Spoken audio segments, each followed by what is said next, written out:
Мен Петербургта инде 4-нче ел укыйм. Мен башта 2 ел консерваторияда балетмейстерлык факультетында укыдым. Андан соң үземнең балетмейстер түгел икәнемне аңладым. Һәм Аллага рәхмәтемне әйтеп киттем. Театр академиясына актерлык осталыгына укырга кирдем, ләкин актер булыр өчен түгел, булай гына кызык өчен. Миңа бик кызык анда укырга. Петербург миңа бик ошый, ул бик шундый серле, могҗизалы, кайвакыт шомлы шәһәр. Беләсез инде, хәзер монда һәр вакыт төн диярлек. Көненә 4 сәгать кенә бераз кояш күренеп ала. Кояш чыгып ала, күренми ул болытлар артында.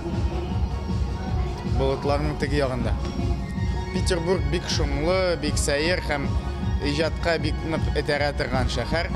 Монда кеше бераз башкача уйлый башлый, бераз башкача яши башлый, минемчә. Ләкин мин Казанга кайтырга хыялланам, өметләнәм.